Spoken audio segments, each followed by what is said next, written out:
ಅವ್ರು ಮೊದಲು ಪಂಕ್ತಿಲೇ ಬಂದವರು ಎಲ್ಲ ಅಚ್ಚುಕಟ್ಟಾಗಿ ಸಿಕ್ತಲ್ಲ.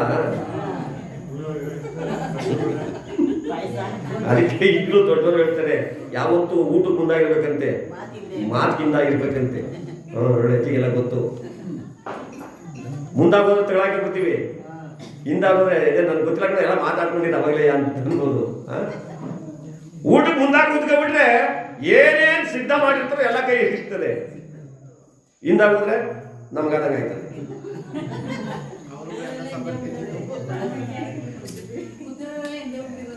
ಹೌದಾ? ಮುಂದೂಡೋರೆಲ್ಲ ಹೊಟ್ಬಿಟ್ಟವ್ರೆ. ಅವ್ರು ಆಕಳಿಗೆ ಶುರು ಆದವರು ನಿಲ್ಲಲ್ಲ ಅವರು. ಈ ರೀತಿಯಾಗಿ ಯಾವ ನಾರದರ್ಶಿಗಳು ಆ ಭಗವಂತ ನಾಮಸ್ಮರಣೆ ಮಾಡಿಕೊಂಡು ಈ ಭೂಲೋಕದ ಕಡೆಯಿಂದ ಹೋಗ್ತಾ ಇದ್ದಾರಂತೆ. ಆ ದೇವಲೋಕದ ದ್ವಾರ ಬಾಗಿಲಿಗೆ ಬಂದ ಒಡನೆಯೇ ನಾರದ ಬಂದರು ಏನು ಶಬ್ದ ಮಾಡಬೇಕು? ಶ್ರೀಮದ್ರಮಾರಮಣ ಗೋವಿಂದ. ನಾರದರು ಬರ್ತಾ ಇದ್ದಾರೆ, ನಾರದರು ಬರ್ತಾ ಇದ್ದಾರೆ. ದಯಮಾಡಿಸಿ ಸ್ವಾಮಿ, ದಯಮಾಡಿಸಿ. ಸಭೆಯೆಲ್ಲ ಎದ್ದು ನಿಂತ್ಕೊಬಿಡ್ತು. ಎದ್ದು ನಿಂತು ನಾರದ ನಮಸ್ಕಾರ ಮಾಡ್ತಾರೆ. ನಮೋ ನಮೋ ಬ್ರಹ್ಮಮಾನಸ ಪುತ್ರ. ಆಶೀರ್ವಾದ ಮಾಡೋದು, ದೀರ್ಘಾಯುಷ್ಮಾನ್ ಭವ. ಏಕೆಂದರೆ ಅವಾಗ ಆಶೀರ್ವಾದ ಮಾಡೋ ರೀತಿನೂ ಚೆನ್ನಾಗಿ ಬಂದಿತ್ತು, ನಮಸ್ಕಾರ ಮಾಡೋ ರೀತಿನೂ ಚೆನ್ನಾಗಿತ್ತು.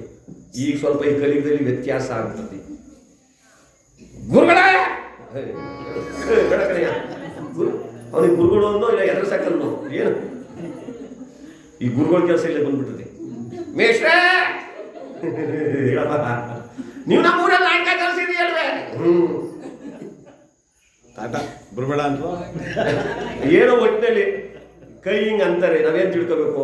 ಇಲ್ಲ ಬಂದ್ರು ಮಠ ತೆಗಿತೀವಿ ಅಂತ, ಇಲ್ಲ ಇನ್ನು ಯಾವತ್ತೂ ಈ ಕಡೆ ತಲೆ ಹಾಕ್ಬಿಟ್ಟಿತ್ತು. ಏನೋ ಒಂದು ಅರ್ಥ ಇರ್ತದೆ, ನಾವದನ್ನ ಅರ್ಥ ಮಾಡ್ಕೋಬೇಕಷ್ಟೇನೆ. ಗುರು ಅಂದರೆ ಅಷ್ಟೊಂದು ಭಯ ಭಕ್ತಿ.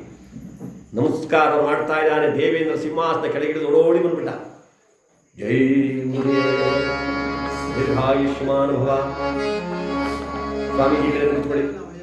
ಉಚಿತವಾದ ಆಸನದಲ್ಲಿ ಕುಳ್ಳಿರಿಸಿ ಯಾವ ದೇವೇಂದ್ರ ಪ್ರಶ್ನೆಯನ್ನು ಕೇಳ್ತಾ ಇದ್ದಾನೆ. ಎತ್ತಲಿಂದ ಪಯಣ. ಗುರುಗಳೇ, ತಾವು ಯಾವ ಕಡೆಯಿಂದ ಬಂದ್ರಿ? ದೇವೇಂದ್ರ. ಭೂಲೋಕದಲ್ಲಿ ಅಂಗ ವಂಗ ಕಳಿಂಗ ಕಾಶ್ಮೀರ ಕುಂತಳ ಮಾನವ ಸಿಂಧು ಸೌರಾಷ್ಟ್ರ ಗುಜರಾತ್ ಬರ್ಮ ನೇಪಾಳ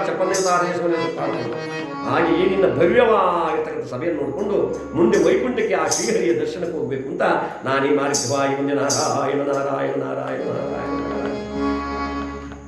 ಮಹರ್ಷಿಗಳೇ, ನೀವು ಭೂಲೋಕದ ಮಾರ್ಗವಾಗಿ ಬನ್ನಿ ಅಂತ ಹೇಳ್ತಾ ಇದ್ದೀರಿ. ಭೂಲೋಕದಲ್ಲಿ ನರಮಾನವರೆಲ್ಲರೂ ಯಾಗ ಯಜ್ಞಗಳಿಂದ ಜಪ ತಪಗಳಿಂದ ಭಾವ್ಯ ವರಸೆಗಳಿಂದ ಸತ್ಯ ಧರ್ಮ ನಿರತರಾಗಿ ಸದಾ ಕಾಲದಲ್ಲಿಯೂ ದೈವಭಕ್ತರಾಗಿ ದೇವರ ಸೇವೆಯನ್ನು ಎಡೆಬಿಡದೆ ಮಾಡ್ತಾ ಇದ್ದಾರೆ. ಗುರುಗಳೇ, ನಾರಾಯಣ ನಾರಾಯಣ ನಾರಾಯಣ. ದೇವರಾಜ, ಬೇರೆಯವರ ಮಾತಲ್ಲಿ ನಮಗೇಕೆ? ನಾನು ಬರುವ ಮಾರ್ಗದಲ್ಲಿ ಒಂದು ವಿಚಿತ್ರವನ್ನು ಕಂಡೆ, ಅದನ್ನು ಮಾತ್ರ ಹೇಳ್ತೀನಿ.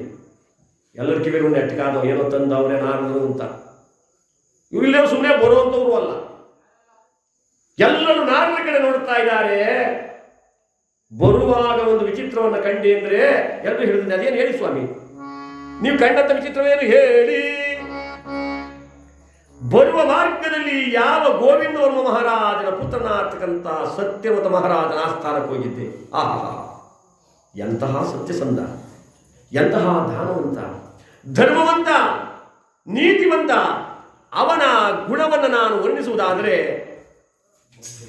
ಅವನು ಮಾಡಿದ ಸೇವೆಯನ್ನು, ಸತ್ಕಾರವನ್ನು ನಾನು ಸ್ಮರಣೆ ಮಾಡಿಕೊಳ್ತಾ ಇದ್ದರೆ ಈಗಲೂ ನನ್ನ ಮನಸ್ಸು ಕುಳಿಕಾಂಕಿತವಾಗ್ತಾ ಇದೆ. ಅಂತಹ ಧರ್ಮಾತ್ಮನನ್ನು ನಾನು ಇದುವರೆಗೂ ಎಲ್ಲಿಯೂ ನೋಡಿಲ್ಲ.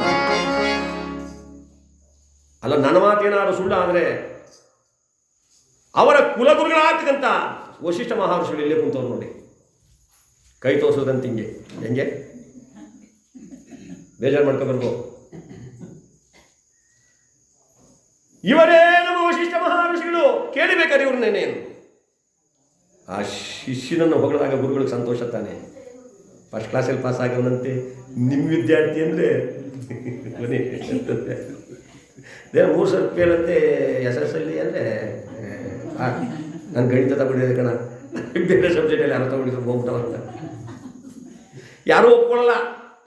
ಸ್ವಲ್ಪ ಹೊಗಳಿದ್ರೂ ಪರವಾಗಿಲ್ಲ, ತೆಗಳಿಕೆಗೆ ಯಾರೂ ಒಪ್ಪಲ್ಲ.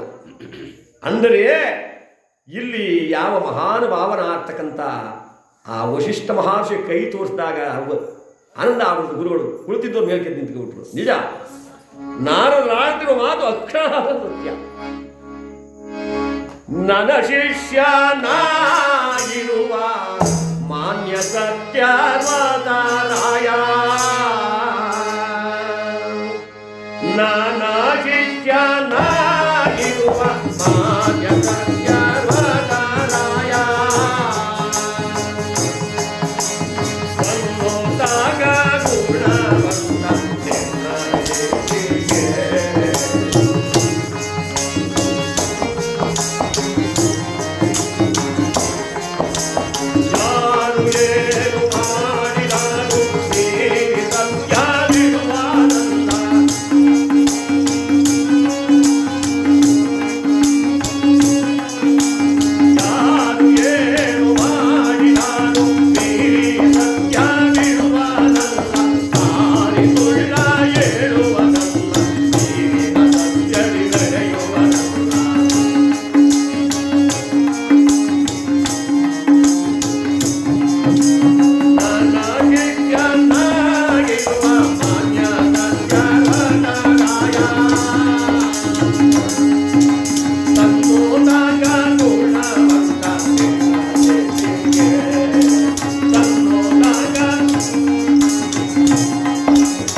ನಾರದರ ಮಾತಿನಂತೆ ನನ್ನ ಶಿಷ್ಯರ ಸತ್ಯವನ್ನು ಮೀರ್ತಕ್ಕಂಥವರು ಈ 300 ಕೋಟಿ ದೇವತೆಗಳಲ್ಲಿ ಕೂಡ ಯಾರೂ ಇಲ್ಲ.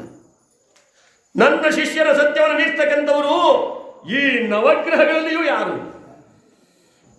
ಅಷ್ಟೇ ಏಕೆ, ನನ್ನ ಪ್ರಿಯ ಶಿಷ್ಯನಾದ ಸತ್ಯವ್ರತನ ಸತ್ಯವನ್ನು ಮೀರ್ತಕ್ಕಂಥವರು ಈ ನವಗ್ರಹಗಳಲ್ಲಿಯೂ ಯಾರು ಇಲ್ಲ. ನವಗ್ರಹಗಳಿಗೆ ಅಧಿಪತಿಯಾದ ಶನೇಶ್ವರ ಸ್ವಾಮಿ ಅಲ್ಲೇ ಕುಳಿತಿದ್ದ. ಅದೇನು ಕೋಪ ಬಂತು ಆ ಭಗವಂತನಿಗೆ, ಕೆಂಜರಿಯನ್ನು ಒಂದು ಸಾರಿ ಕೆದರಿದಂತೆ ಕಣ್ಣುಗಳನ್ನು ಕೆಂಡದೋಪಾದಿ ಹರಡಿಸಿದ. ಥಟ್ಟರ ಮೇಲೆ ಕೆತ್ತ ವಸಿಷ್ಠ ದೈವ ಸಭೆಯ ಗಡಗಡ ಅಪ್ರಯೋಗ ಪಪ್ಲಾಪದಿಂದ ಈ ನಾರದ ಹೊಗಳುವುದು ಅದಕ್ಕಸ್ತೂ ಎಂದು ಈ ದೇವೇಂದ್ರ ತಲೆದು ಸರಿ ಹೋಯಿತು. ನೀವಿಬ್ಬರದು ಕಾಕತಾಳನ್ಯಾಯದಂತಾಯಿತು. ಯಾರು ಸತ್ಯವಂತರು, ಯಾರು ಧರ್ಮಾತ್ಮರು? ಕೈಯಲ್ಲಿ ಹಣವಿರುವಾಗ ಎಲ್ಲರೂ ದಾನವಂತರೇ, ಎಲ್ಲರೂ ಧರ್ಮವಂತರೇ. ತಿನ್ನುವ ತುತ್ತನ್ನಕ್ಕೆ ಗತಿ ಇಲ್ಲದೆ ಕುಡಿಯುವ ತೊಟ್ಟು ನೀರಿಗಾಗಿ ಕಾಡು ಮೇಲನ್ನು ಹರಿಯುವಾಗ ಯಾವ ಮನುಷ್ಯನು ಸತ್ಯ ನೋಡಿಸಿಕೊಂಡು ಬಾಳಲ್ಲ. ಇದು ಸತ್ಯ, ಇದು ಸತ್ಯ ಅಂದಾಗ ಯಾವ ವಶಿಷ್ಠ ಮಹರ್ಷಿ ಹೇಳ್ತಾರೆ, ಸೂರ್ಯಕುಮಾರ ಕಂಡದನ್ನ ಕಂಡ ಹಾಗೆ ಹೇಳಿದ್ರೆ ನಿನಗೆ ಕೆಂಡದಂತ ಕೋಪ. ನನ್ನ ಶಿಷ್ಯ ಸತ್ಯವಂತ, ಆ ಮಾತನ್ನ ಇಲ್ಲಿ ನಿರೂಪಣೆ ಮಾಡಿದ್ದೀನಿ, ನಿನಗೇಕೆ ಇಷ್ಟು ಕೋಪ? ವಶಿಷ್ಠರೇ, ಯಾರು ಸತ್ಯವಂತರು?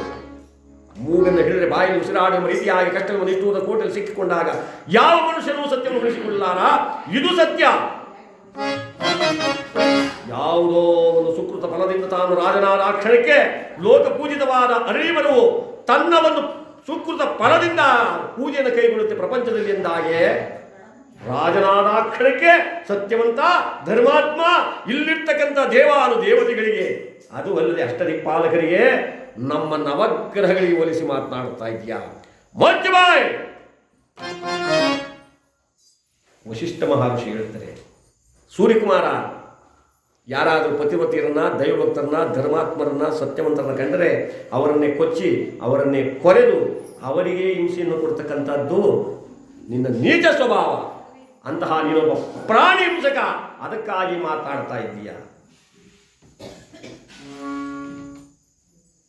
ಅದಕ್ಕಾಗಿ ಮಾತಾಡ್ತಾ ಇದೆಯಾ ಅಂದ್ರೆ ಮಹಾನುಭಾವನಾದ ಶನೇಶ್ವರ ಸ್ವಾಮಿಯೇ ಎಲ್ಲಿಲ್ಲದ ಕೋಪ. ಎಳವಾ ವಶಿಷ್ಠರೇ, ಯಾಗ ಯಜ್ಞಾದಿಗಳ ನೆಪದಿಂದ ಮೂಕ ಪ್ರಾಣಿಗಳ ಹೇಳ್ತದ್ದು ಯಜ್ಞಕ್ಕೆ ಆಹುತಿ ಕೊಡುವ ನೀನು ಪ್ರಾಣಿ ಹಿಂಸಕನೇ ಹೊರತು ನಾನಲ್ಲ. ಸತ್ಯವನ್ನು ಹೊರಡೋಡಿಸಿ ಸತ್ಯವನ್ನು ಉಳಿಸ್ತಕ್ಕಂಥವನು ನಾನು. ಧರ್ಮೋದ್ಧಾರಕ್ಕಾಗಿ ಕರ್ಮ ಫಲದಾತ ಎಂಬ ಹೆಸರನ್ನು ಪಡ್ಕೊಂಡಿರ್ತಕ್ಕಂಥವನು ನಾನು. ಎಂಬುದಾಗಿ ಇಬ್ಬರ ವಾದ ನಡೀತಾ ಇದೆ. ಇವರಿಬ್ಬರ ವಾದ ನೋಡೋದಕ್ಕೆ ಇಡೀ ಸಭೆಯೆಲ್ಲ ಮ್ಯಾಲ್ಕೆದ್ದು ನಿಂತ್ಕೊಂಡ್ಬಿಟ್ರು. ದೇವಾನು ದೇವತೆಗಳೆಲ್ಲ ನಿಂತ್ಕೊಂಡು ನೋಡ್ತಾ ಇದ್ದಾರೆ. ಇದೇನಪ್ಪ ವಿಚಿತ್ರ, ಅಪ್ಪ ಅಮ್ಮನ ಜಗಳದಲ್ಲಿ ಕೂಸು ಬಡವಾಯ್ತು ಅನ್ನೋ ಹಾಗೆ ಇವರಿಬ್ಬರು ಜಗಳ ಆಡ್ಕೊಂಡು ಆ ಸತ್ಯವನ್ನು ತಲೆಗೆ ತಂದು ಕಟ್ತಾರೋ, ಏನು ಕಷ್ಟ ಕೊಟ್ಬಿಡ್ತಾರೋ ಅನ್ನುವಾಗ ಪರಮಾತ್ಮ ಕೇಳ್ದ, ನಿನ್ನ ಶಿಷ್ಯನ ಸತ್ಯವನ್ನು ನಾನು ಅದಗಿಸದೆ ಹೋದ ಪಕ್ಷದಲ್ಲಿ ಏನು ಪಂಥ? ಗಾರ್ಧಪವನೇರಿ ಮದ್ಯಪಾನ ಸುರೆಯನ್ನು piಡಿದು ದಕ್ಷಿಣೀಯ ಅಭಿಮುಖವಾಗಿ ಚಂಡಾಲೋಕ್ತಿಯನ್ನು ನೋಸ್ಕೊಂಡು ಹೊರಟೋಗ್ತೀನಿ. ನನ್ನ ಗುರುಪಟ್ಟವನ್ನು ಬಿಟ್ಬಿಡ್ತೀನಿ. ನಿನ್ನ ಪಂಥ? ಇದುವರೆಗೂ ನಾನು ಮಾಡ್ತಕ್ಕಂಥ ಸಕಲ ಜ್ಞಾನವನ್ನ, ನಾನು ಸಂಪಾದನೆ ಮಾಡ್ತಕ್ಕಂಥ ಸಕಲ ಶಕ್ತಿಯನ್ನ ಯೋಚನೆ ಮಾಡಬೇಕಿಲ್ಲಿ ಪರಮಾತ್ಮ ಎಂತಹ ಶಕ್ತಿಯನ್ನು ಪಡೆದಿದ್ದ ಅಂತ. ಧನುರಾಕಾರದ ಮಂಡಲದಲ್ಲಿ ಧಗಧಗ ಧಗ ಧಗ ಧಗನ ಉರಿತಕ್ಕಂಥ ಆ ಪರ್ವತಗಳು, ಅಗ್ನಿ ಪರ್ವತಗಳನ್ನ ಹೊಗೆಯಾಡಿಸುವಂತಹ ತಪಶಕ್ತಿಯನ್ನು ಪಡ್ಕೊಂಡಿದ್ದ ಅವನು. ಅದನ್ನೆಲ್ಲ ನಿನ್ನ ಶಿಷ್ಯನಿಗೆ ನಾನು ದಾರಿ ಎರೆದು ಬಿಡ್ತೀನಿ. ಇದೇ ನನ್ನ ಪಂಥ. ಹಾಗಾದ್ರೆ ನೋಡು, ವರಡನಾಗಲೇ ಶನಿದೇವಂತ ಅತಿವೇಗದಲ್ಲಿ ತಾನಾಗ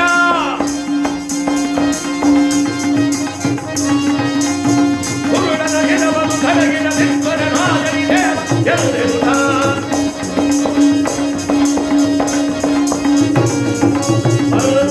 ಆನಂದದಿಂದ ಬಂದ ಬಂದ ಭೂಲೋಕಗೆಲ್ಲ ಬಂದ.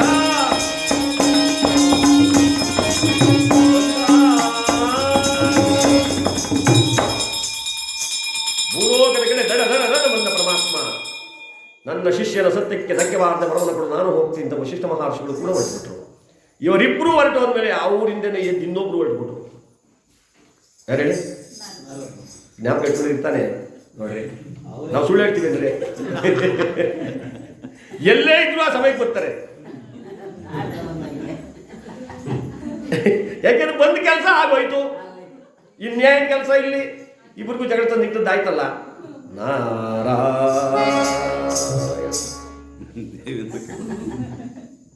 ಶನಿ ಶನಿಯನ್ನು ತನ್ನಿನಾಡು ಶನಿ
ಈ ಕಡೆ ಭಗವಂತ ತಾನು ಆ ಸತ್ಯನ ಸತ್ಯವನ್ನು ಅರಗಿಸಿದೆ ಪಕ್ಷದಲ್ಲಿ ನಾನು ಶನೇಶ್ವರನೇ ಅಂತ, ಈ ಕಡೆ ನನ್ನ ಶಿಷ್ಯನ ಸತ್ಯವನ್ನು ನಾನು ಉಳಿಸ್ಕೋತೀನಿ ಅಂತ ವಶಿಷ್ಠರು.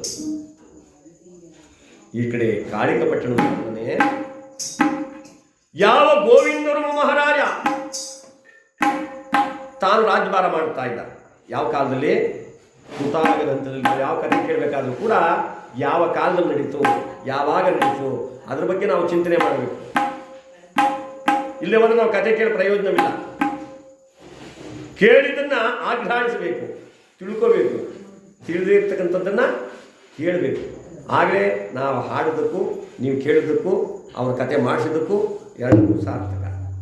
ಇಲ್ಲಂದ್ರೆ ಬೆಳಗಾನ ರಾಮಾಯಣ ಮಾಡಿದ್ರು ಬೆಳಗಲ್ಲಿ ರಾಮಗೀತೆ ಏನಾಯ್ತು ಅಂತ ಅನ್ನಂಗೆ ಆಯ್ತು ಗಾಡಿ. ಯಾರು ನಿಮ್ಮಂತ ಹೇಳಂತೆ ಅಣ್ಣ ತಂಗಿ ಅಲ್ವೇ ಅವರು ಯಾರು ರಾಮಸೀತೆ. ಈಗಿನ ಕಾಲದಲ್ಲಿ ಸ್ಕೂಲ್ ಮಕ್ಕಳು ಕೇಳಿದ್ರು ಹಂಗೆ ಹೇಳ್ತೇವೆ. ಯಾಕೆಂದ್ರೆ ಅವ್ರು ರಾಮ ಯಾರು, ಸೀತೆ ಯಾರು, ಕೃಷ್ಣ ಯಾರು, ರುಕ್ಮಿಣಿ ಯಾರು ಏನೂ ಗೊತ್ತಿಲ್ಲ. ನಾವು ಯಾವುದೋ ಹಿಂಗೆ ಒಂದು ಸ್ಕೂಲ್ ಫಂಕ್ಷನ್ಗೆ ಹೋಗಿದ್ದೆ. ಒಂದು 3-4 ಜನ ಮೇಡಮ್ ದಿರಿಯ. ಈಗೆಲ್ಲ ಹೆಂಗಸು ಸಾಮ್ರಾಜ್ಯ ಜಾಸ್ತಿ ಅಲ್ವೇನವ, ಏನು ಬಲ ಕೊಟ್ಬಿಡೋ ಸಿದ್ದರಾಮಯ್ಯ ನಿಮ್ಮ ತಾನೇ. ಓ ಯಾವ ಬಲ ಕೊಟ್ಲಕ್ಕಂತಗೋ, ಇನ್ನು 3 ತಿಂಗಳಾಗದೆ ಒಂದೇ ಒಂದು ಪೈಸನು ಬಂದಿಲ್ಲಕ್ಕ. ಯಾವುದೋ ಈಗ ಹಾಕ್ಬಿಡ್ತಾನಂತೆ, ಈಗ ಹಾಕ್ಬಿಡ್ತಾನಂತೆ ಗೌರಿ ಹಬ್ಬದಕ್ಕೆ. ನೋಡಿ ಧೈರ್ಯನ ಹೆಂಗಿದೆ. ಯಾವ ಬಸ್ ಎಲ್ಲಾರ ನೋಡಿ ಇವ್ರದೇ ಮಾತು, ಯಾವ ಎಲ್ಲಾರ ನೋಡಿ ಇವ್ರದೇ. ಹಾಗೆಯೇ ಏನೋ ಹೇಳ್ತಾ ಇದ್ದೆ, ನಿಮ್ಮ ಗೃಹಲಕ್ಷ್ಮಿ ನೋಡಕ್ಕೆ ಹೋಗಿ ತಗ್ತಿರ್ತಾರೆ. 3-4 ಜನ ಬರೀ ಮೇಡಮರೇ ಇದ್ರು. ಒಂದು ಇಂಡಿಪೆಂಡೆನ್ಸ್ ಡೇ, ಒಂದು ಸ್ವಾತಂತ್ರ್ಯ ದಿನಾಚರಣೆ, ಒಂದು ಗಣರಾಜ್ಯೋತ್ಸವ, ಒಂದು ಶಾರದಾ ಪೂಜೆ ಇವೆಲ್ಲ ಮಾಡಿಸ್ತಾ ಇದ್ರು. ಆಗ ಈಗೇನು ಮಾಡ್ತಾರೋ ಬಿಡ್ತಾರೋ ಗೊತ್ತಿಲ್ಲ. ಊರಿನ ಗ್ರಾಮಸ್ಥರು, ಸೆಕ್ರೆಟರಿಗಳು, ಶಾನ್ಭೋಗರು, ಮೆಂಬರ್ಗಳು ಎಲ್ಲ ಕರ್ಸ್ಬಿಟ್ರು. ಅವರು ಏನೋ ಮಕ್ಕಳು ಕೊಡೋಕ್ಕೆ ಒಂದು ಪೆನ್ಸಿಲು, ಒಂದು ಪೆನ್ನು, ಒಂದು ಎಕ್ಸಸೈಜು ಎಲ್ಲ ತಂದವ್ರೆ. ತಿಂಡಿ ಪಂಡಿ ಒಂದು ಚೌಚಪಾತಿ ಏನೋ ಮಾಡಿಸವ್ರೆ. ಧ್ವಜ ಹಾರಿಸ್ಬೇಕು, ಹುಡುಗರ ಕೈಲಿ ಹಾಡು ಆಡಿಸ್ಬೇಕು. ಒಂದು ಸಾಂಸ್ಕೃತಿಕ ಕಾರ್ಯಕ್ರಮ ಮಾಡಿಸ್ರಿ ಮಕ್ಕಳ ಕೈಲಿ. ಒಬ್ರು ಏಕಪಾತ್ರ ಅಭಿನಯ, ಒಬ್ರು ಜನಪದ ಗೀತೆ ಆಡೋದು, ಇನ್ನೊಬ್ರು ಗೀತೆ ಎಲ್ಲ ಒಂದು ಗೀತೆ ಆಡಿದ್ರು. ಇನ್ನು ರಾಮ್ ಅಂತ ಒಂದು ಹುಡುಗ ಇದ್ದ. ಎದ್ದೋಳು ನೀನು ಆಡೋದು ಮೇಡಮರು. ಅವ್ನಿಗೆ ಇವ್ರು ಹೇಳ್ಕೊಟ್ಟಿರ್ಲಿಲ್ಲ, ಇಲ್ಲ ಇವನೇ ಕಲ್ತಿರ್ಲಿಲ್ವೋ ಬೇಡಿ ಮೇಡಮರಿಂದ. ಬುಡ್ಡೆ ಬಿಸ್ನೀರು ಕಾಯಿಸ್ಬಿಡ್ತೀನಿ, ಎದ್ದು ನಿಂತ್ಕೊಂಡು ಆಡೋ. ಮೇಡಮ್ಮರ ಹೇಳಿದ ಮೇಲೆ ಭಯ ಬಂದ್ಬಿಟ್ಟು ಹುಡುಗನಿಗೆ. ಎದ್ದು ನಿಂತ್ಕೊಂಡ, ತಗು ನೋಡ್ತಾನೆ, ಯಾವುದೂ ಕಲ್ತಿಲ್ಲ ಇವನು. ಮೇಡಮ್ಮರು ಹಸಿರು ಸೀರೆ ಉಟ್ಕೊಂಡು ಮಲ್ಲಿಗೆ ಹೋಗ್ಬಿಟ್ಕೊಂಡು ಎದುರು ನಿಂತಿರಲಿಲ್ಲ. ಯಾರ ನೀನು ಸುಂದರ ಚೆಲುವೆ ಒಬ್ಬಳನಿರುತ್ತಿರುವೆ, ಹಸಿರು ಸೀರೆ ಮಲ್ಲಿಗೆ ಮುಡಿದು ಯಾರನ್ನು ಕಾದಿರುವೆ. ಬಾಯಿ ಬಿಟ್ರಂತೆ, ಬೇಡ ಕಣ ಆಡಬೇಡ ನೀನು ಮತ್ತೆ ಆಡಿದ್ರಲ್ಲ ಯಾವ ಸಾಕಣೋ ಕೇಳ್ಬೋದಪ್ಪ.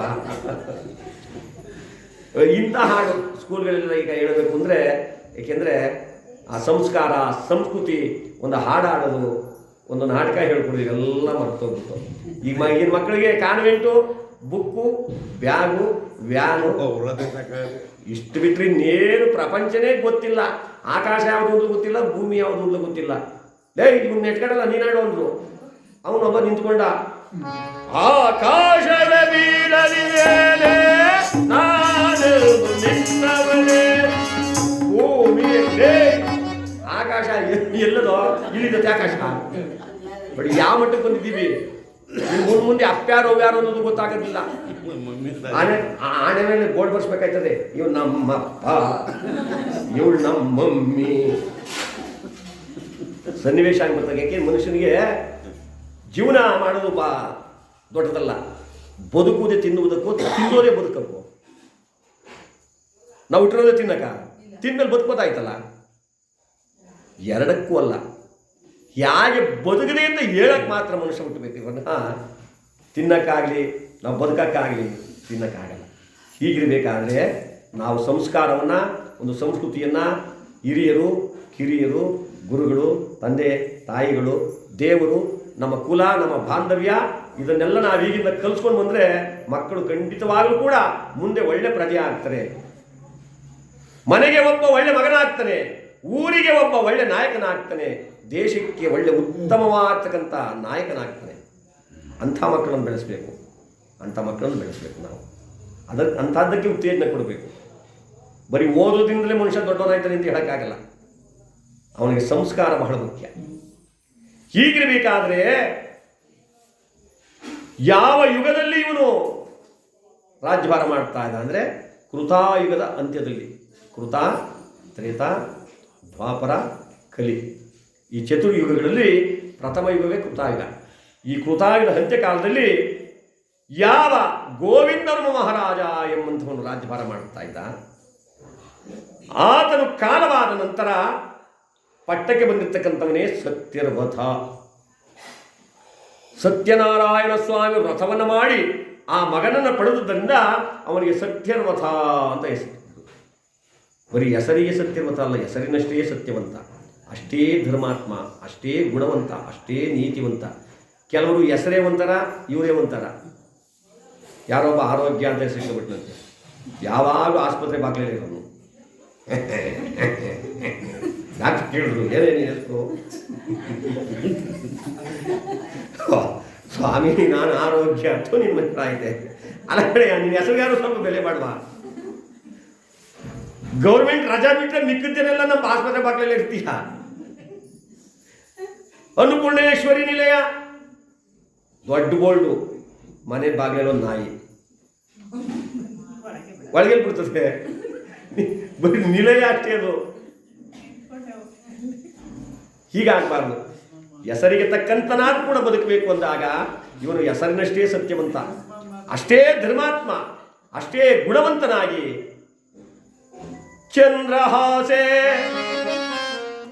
ಚಂದ್ರಹಾಸೆ ಎಂಬಂಥ ಸತಿಯನ್ನು ಕೈ ಹಿಡಿದು ಆ ಸತಿಯಿಂದೊಡಗೂಡಿ ತಾನು ಕಾಲಹರಣ ಮಾಡುತ್ತಾ ಇದ್ದಾನೆ. ಹೆಸರಿಗಷ್ಟೇ ಚಂದ್ರಹಾಸೆಯಲ್ಲ, ಚಂದ್ರನಷ್ಟೇ ಕಳೆವುಳ್ಳವಳು, ಅಷ್ಟೇ ನೀತಿವಂತಳು, ಅಷ್ಟೇ ಗುಣವಂತಳು, ಅಷ್ಟೇ ಧರ್ಮಾತ್ಮಳು, ಸುಸಂಸ್ಕೃತಳು, ರೂಪವತಿಯೂ ಕೂಡ ಆಗಿದ್ದಾಳೆ ಆ ಮಹತಾಯಿ. ಪತಿಗೆ ತಕ್ಕಂಥ ಸತಿ, ಇದು ಸಂಸಾರದಲ್ಲಿ ಬಹಳ ಮುಖ್ಯ. ಏನೇ ತುಂಬಿದ್ರೂ ಅರಮನೆಯಲ್ಲಿ ಏನು ಪ್ರಯೋಜನಕ್ಕೆ ಬರಲ್ಲ. ಬೆಚ್ಚನೆಯ ಮನೆಯಾಗಿ ವೆಚ್ಚಕ್ಕೆ ಒನ್ನಾಗಿ ಹಿಚ್ಚೇರಿತು ಬಾಳುವ ಸತಿ ಆದರೆ ಸ್ವರ್ಗಕ್ಕೆ ಕಿಚ್ಚು ಹಚ್ಚೆಂದ ಸರ್ವಜ್ಞ. ಏನು ಹೇಳ್ದ? ಬೆಚ್ಚಗಿರೋ ಮನೆ ಬೇಕು, ಮನೆ ಇಲ್ಲದೆ ಬದುಕಕ್ಕಾಗಲ್ಲ, ಬೇಕೇ ಬೇಕು. ಬರೀ ಮನೆ ಇದ್ದರೆ ಸಾಲದಂತೆ, ಬೆಚ್ಚನೆಯ ಮನೆಯಾಗಿ ವೆಚ್ಚಕ್ಕೆ ಹಣನೂ ಬೇಕು. ಬರೀ ಹಣ ಇದ್ರೂ ಕೂಡ ಅದರಿಂದ ತೃಪ್ತಿ ಸಿಗೋಲ್ಲ. ತನ್ನಿಚ್ಛೆಯನ್ನರಿತು ಬಾಳ್ತಕ್ಕಂಥ ಸತಿ ಆ ಮನೆಯೊಳಗಿದ್ರೆ ಸ್ವರ್ಗಕ್ಕೆ ಕಿಚ್ಚು ಅಂದ್ರೆ ಬೆಂಕಿ ಹಚ್ಚು, ಸ್ವರ್ಗ ಆ ಸ್ವರ್ಗವನ್ನು ನಾವಿಲ್ಲೇ ಅನುಭವಿಸ್ಬೋದು. ಇಲ್ಲದೆ ಇದ್ರೆ ಎತ್ತು ಬಾರಿಗೆಳಿತು, ಕ್ವಾಣ ಈ ಸಂಸಾರ ಆಗುತ್ತದೆ. ಇಲ್ಲಿ ಮಹತಾಯಿ ಚಂದ್ರಹಾಸೆ ಸದಾ ಕಾಲದಲ್ಲಿ ಆ ದೇವರ ಮಂದಿರಕ್ಕೆ ಬಂದು ಆ ಜಗನ್ಮಾತೆಯನ್ನು, ಆ ದಾಕ್ಷಾಯಿಣಿಯನ್ನು, ಆ ದುರ್ಗಿಯನ್ನು ಪೂಜೆ ಮಾಡಬೇಕಾದ್ರೆ ತಟ್ಟೆಯಲ್ಲಿ ಗಂಧ, ಅಕ್ಷತೆ, ಪುನುಗು, ಪನ್ನೀರು, ಜಾಜಿ, ಕುಸುಮ, ಅರಿಶಿನ, ಕುಂಕುಮ ಎಲ್ಲ ಸಾಮಗ್ರಿಗಳನ್ನು ಇಟ್ಕೊಂಡು ಹಣ್ಣು ಹಂಪಲ ಸಹಿತವಾಗಿ ಆ ಜಗದಂಬಿಯರ ಪ್ರಾರ್ಥನೆ ಮಾಡುತ್ತಾಳೆ. ಜಗಜ್ಜನನಿ ಸುಖವಾಣಿ ಕಲ್ಯಾಣಿ, ಜಗಜ್ಜನನಿ ಸುಖವಾಣಿ ಕಲ್ಯಾಣಿ, ಜಗಜ್ಜನನಿ ಜನನಿ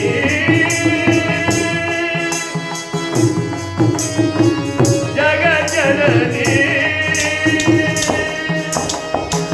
ಜಗಜ್ಜನನಿ.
ಶಾಂಭವಿ ಎಂಬ ಹೆಸರು ಪಡೆದಿದ್ದೀಯ.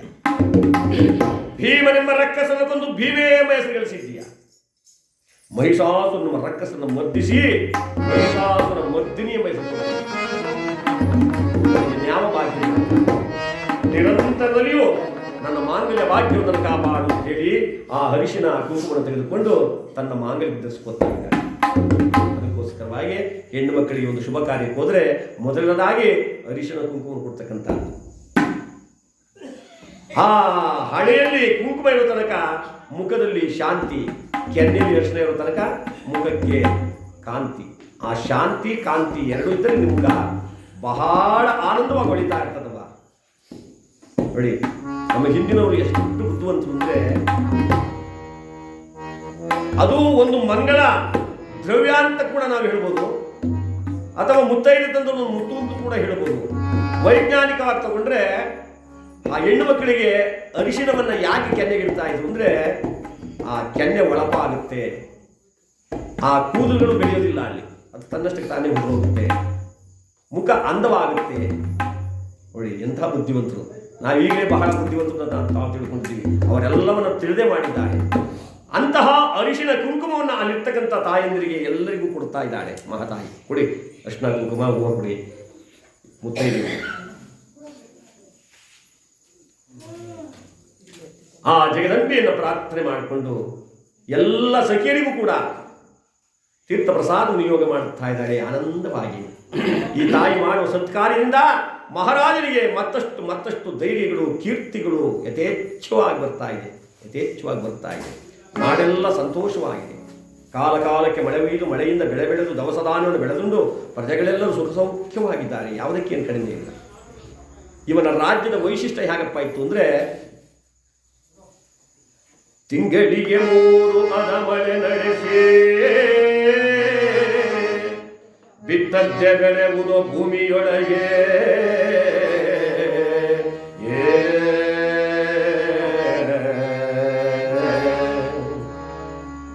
ಒಂದು ತಿಂಗಳಿಗೆ 3 ಅದ ಮಳ ಮಾತ್ರ ಒಯ್ಯಬೇಕು, ಹೆಚ್ಚಿಗೆ ಒಯ್ಯಕ್ಕಿಲ್ಲ, ಕಡಿಮೆ ಒಯ್ಯಕ್ಕಿಲ್ಲ. ಈಗ ನಮ್ಮ ಕಾಲದಲ್ಲಿ ಊದ್ರೆ ಒಂದೇ ಸಮ ತಿಂಗಳೆಲ್ಲ ಬರೀ ಜಿಡಿ ಬೀಳ್ತದೆ, ಇಲ್ಲ ಕೆರೆ ಕಟ್ಟೆಗೆ ಒಂದು ನೀರು ಬರೋಂಗಿಲ್ಲ, ದನಕರುಗಳು ನೀರಿಲ್ಲ, ಇಲ್ಲ ಹೋದ್ರೆ ಪತ್ಮಿಲ್ದಾಗ ಹೊಟ್ಟೆ ಹೋಯ್ತದೆ. ಅವನ ಕಾಲದಲ್ಲಿ ಆಗಲ್ಲ. ತಿಂಗಳಿಗೆ 3 ವಾರ ಮಳೆ ನಡೆಸಿ ಬಿತ್ತದ್ದೆ ಬೆಳೆಯುವುದು ಭೂಮಿಲಿ. ಯಾವ ಬಿತ್ತನೆ ಬೀಜವನ್ನು ರೈತ ಹೊಲದಲ್ಲಿ ಬಿತ್ತು ಬರ್ತಾ ಇದ್ದೋ ಅಂಥದ್ದೇ ಹುಡ್ತಾ ಇತ್ತು. ಈಗ ನಾವು ರಾಗಿ ಚೆಲ್ಬಿಟ್ಟು ಅಂದರೆ ಹುಟ್ಟೋದೇ ಊಸ್ ಮನೆ ದಾರೆ ಕೊಟ್ಟು ಅದು ಬಿಟ್ರೆ ಅದು ಕಾಂಗ್ರೆಸ್ಸು ಪಕ್ಷ ಅಲ್ಲ. ಅವ್ರು ತರಾಟೆ ಬಿಡ್ತಾರೆ. ಎಷ್ಟೊತ್ತಿನ ನಾವು ಸುದ್ದಿ ಎತ್ತಿದ್ರೆ ಪಕ್ಷ ಸುದ್ದಿಗೆ ನಾವು ಹೋಗೋದು ಬೇಡ. ಸತ್ಯ ಕಾಂಗ್ರೆಸ್ ಸತ್ಯ. ಎತ್ತ ನೋಡಿದರು ಗುಡಿಗೋಪುರವೇ, ಎತ್ತ ನೋಡಿದರು ಚಂದ್ರ ಚಾವಡಿಗಳೇ,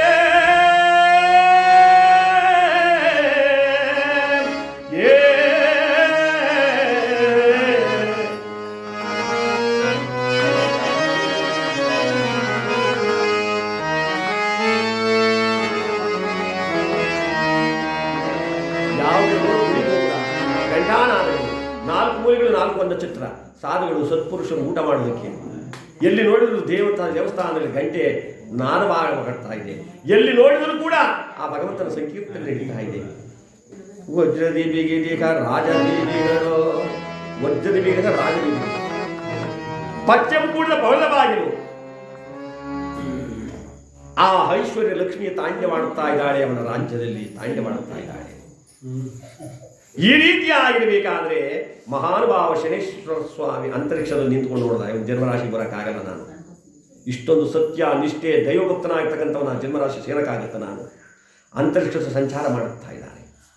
ಇತ್ತ ಕಡೆ ಯಾವ ಗುರುಗಳು ಬಂದು ಶಿಷ್ಯನಾಗತಕ್ಕಂಥ ಸತ್ಯವ್ರತನ ಮಾತು ಹೇಳಿದಂತೆ, ಶಿಷ್ಯ ಜೈ ಗುರುದೇವ್, ಕಾಲ ಉತ್ತಮವಾಗಿಲ್ಲ, ಎಚ್ಚರ ಕಾಣೋ ರಾಯ. ಮಾರ್ಮಿಕವಾಗಿ ಹೇಳ್ತಾ ಇದ್ದಾರೆ, ಕಾಲ ಉತ್ತಮವಾಗಿಲ್ಲಪ್ಪ, ಎಚ್ಚರ ಅಂದರೆ ಸತ್ಯವನ್ನು ಬೆಳಿಬೇಡ ಅಂತಕ್ಕಂಥ ನುಡಿಯನ್ನ ತಾನು ಆಶೀರ್ವಾದ ಮಾಡಿ ಹೋಗ್ತಾ ಇದ್ದಾರೆ. ಇತ್ತಗೆ ಮಹಾನುಭಾವ ಸತ್ಯವ್ರತ ಅದೇ ರೀತಿಯಾಗಿ ಕಾಲಹರಣ ಮಾಡುತ್ತಾ ಇದ್ದಾನಂತೆ. ಒಂದಾನೊಂದು ದಿವಸ ಒಡ್ಡೋಲಗಕ್ಕೆ ಮಹಾರಾಜ ಬರ್ತಾ ಇದ್ದಾನೆ. ರಾಜಾದಿರಾಜ ರಾಜಮಾತಾಂಡ ತೇಜ ಗೋವಿಂದ ಮಹಾರಾಜನ ಪುತ್ರ ಸತ್ಯವ್ರತ ಮಹಾರಾಜ, ಜೈ ಪರ ಜೈ ಪರ ಜೈ ಪರ. ಆ ಒಡ್ಡೋಲಗಕ್ಕೆ ಬರ್ತಾ ಇದ್ರೆ ಆ ಭಟರುಗಳು ಕೂಗ್ತಾ ಇದ್ದಾರೆ, ಅವರು ಗುಣಗಾನ ಮಾಡ್ತಾ ಇದ್ದಾರೆ. ಸಿಂಹಾಸನಾಧೀಶನಾಗಿ ಒಂದು ಕುಂತ್ಕೊಂಡ ಮಹಾರಾಜ. ಅಲ್ಲೊಬ್ಬ ಪುಷ್ಪತಾಶಾಸ್ತ್ರಿ ಅಂತಕ್ಕಂಥ ಬ್ರಾಹ್ಮಣೋತ್ತಮ ಕೈಯಲ್ಲಿ ಗ್ರಹ ಸಂಪುಟ ಅಂತಕ್ಕಂಥ ಒಂದು ಪಂಚಾಂಗ ಅಂದುಕೊಂಡು ಸಭೆಗೆ ಬಂದ.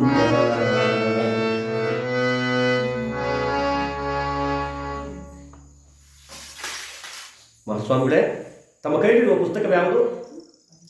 ಮಹಾರಾಜ, ಇದು ಗ್ರಹ ಸಂಪುಟ ಅಂತಕ್ಕಂಥ ಪಂಚಾಂಗ. ಅಂದರೆ ಯಾವ ಯಾವ ಗ್ರಹಗಳನ್ನು ಯಾವ ರೀತಿಯಲ್ಲಿ ಪೂಜೆ ಮಾಡಬೇಕು, ಯಾವ ಯಾವ ಗ್ರಹಗಳನ್ನು ಯಾವ ಫಲಪುಷ್ಪಾದಿಗಳಿಂದ ಪೂಜಿಸಬೇಕು, ಯಾವ ಗ್ರಹಗಳು ಮನುಷ್ಯನಿಗೆ ಏನು ಶುಭ ಫಲವನ್ನು ಕೊಡ್ತವೆ, ಕ್ರೂರವಾದಾಗ ಏನು ಕಾಟವನ್ನು ಕೊಡ್ತವೆ, ಯಾವ ರೀತಿಯಲ್ಲಿ ಪೂಜಿಸಬೇಕು, ಆ ಗ್ರಹಗಳು ನಮಗೆ ಮಂಗಳ ಉಂಟು ಮಾಡಬೇಕಾದ್ರೆ ಅಂತಕ್ಕಂಥ ವಿಚಾರವನ್ನು ಹೇಳಿದೆ ಈ ಗ್ರಂಥದ ಮೂಲಕ ಸತ್ಯವ್ರತ ಮಹಾರಾಜ ಹೇಳಿದ. ಗುರುಗಳೇ, ನಾನು ಬಹುದಿನಗಳಿಂದಲೂ ಈ ಗ್ರಹಗಳ ವಿಚಾರವನ್ನು ಕೇಳಬೇಕು ಅಂತ ನನ್ನ ಮನಸ್ಸು ಬಹಳ ಕುತೂಹಲ ಪಡ್ತಾ ಇತ್ತು. ಇವತ್ತು ತಾವಾಗಿಯೇ ಆ ಮಾತನ್ನು ಹೇಳ್ತಾ ಇದ್ದೀನಿ ಅಂದರೆ ದಯಮಾಡಿ ಒಂದೊಂದು ಗ್ರಹದ ವಿಚಾರವನ್ನು ಸಾಂಗೋಪಾಂಗವಾಗಿ ಹೇಳಿ ನನ್ನ ಕೃತಾರ್ಥವನ್ನು ಮಾಡಿ. ಮಹಾರಾಜ,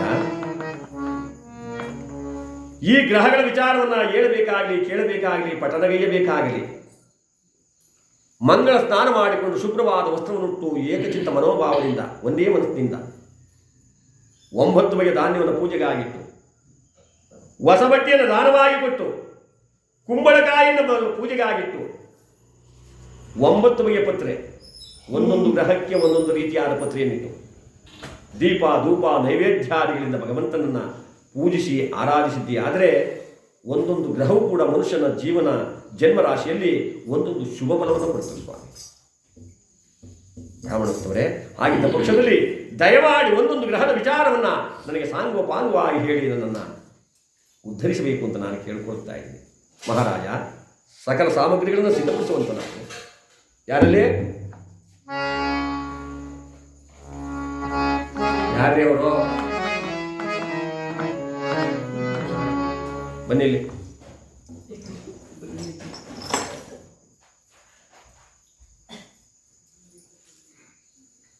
ಇದು ರಾಜಾಜ್ಞೆ,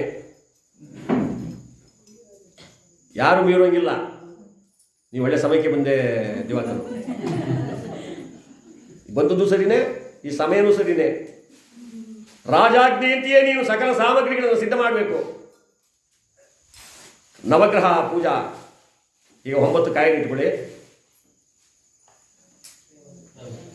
ನಮ್ಮ ತಬಲ ಮಾಸ್ಟರ್ ಹೇಳ್ತಾರೆ ಯಾವ್ಯಾವ ಗ್ರಹ ಅಂತ. ಅವ್ರು ಹೇಳ್ದಾಗೆ ಅಜ್ಜೆ ತೀರ್ಥ ಪ್ರೋಕ್ಷಣೆ ಮಾಡಿ